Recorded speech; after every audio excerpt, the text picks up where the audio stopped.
Schools across the nation have been struggling to find ways to measure student and teacher performance.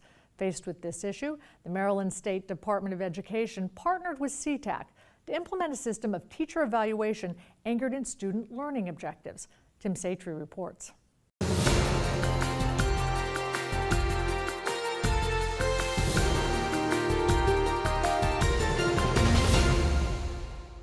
Maryland has taken on the challenge of improving its teacher and principal evaluation system. For guidance, the Maryland State Department of Education turned to CTAC's system of SLOs. Bill Slotnick, founder and executive director of CTAC, has been playing an instrumental role in Maryland's reform. CTAC introduced SLOs 15 years ago in Denver, and for the past 15 years we have been the nation's leading practitioner, trainer, and evaluator of SLOs. Here in Maryland, they really wanted to learn from what are the national best practices around student learning objectives, how can we adapt them, and how can we get ahead of the curve in terms of some of the new challenges we're going to be facing in this state. That's what their emphasis is, that's where our assistance came in. SLOs are carefully planned goals for what a student will learn over a given time period.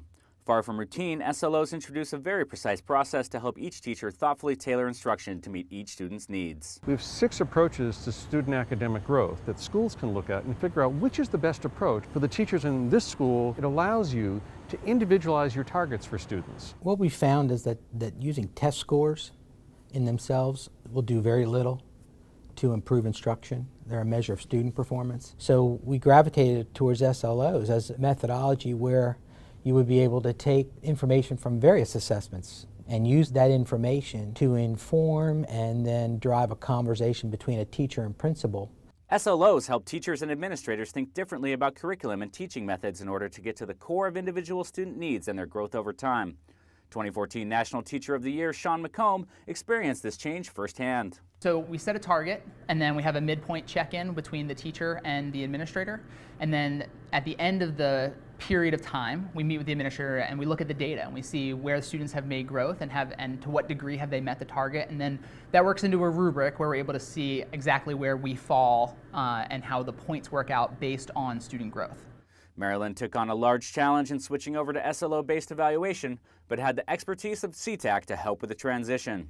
Where CTAC has really helped us is in several ways. One is we've allowed them to be the experts, and that allows for a common messaging and a common commitment to what is behind the work, so that when folks ask us for information about research, this allows us to go to one source and allow them to speak many times on our behalf. So that's one piece. The other thing is they provide a third-party perspective on the work that we're doing that is not biased. Not only are students benefiting from the switch to SLOs, but teachers are also feeling empowered by the new program. I think that it honors professional judgment for teachers. I think that it allows us to make professional choices about where we see our students' needs, and it also values instructional conversations. This really is teacher-led, and so it awakens the voices that have been out there for a long time, asking the question, who are these people making decisions about what I do in my classroom? I am the expert. Where is my voice in all of this work? Now they have it. Unlike approaches which can label students to their detriment, SLOs make it possible to focus on each individual student's progress and growth. As a teacher, we see concrete growth in students in a number of different ways, and this is another way that we see it and we're able to quantify it and really can feel like, wow, I really made a difference. I know that they came in at such a level and they left at a whole other level. The passion has been really phenomenal to watch, and the product that we're getting at the end of the day, the tools that we're developing to help our students are better than we could have ever hoped for.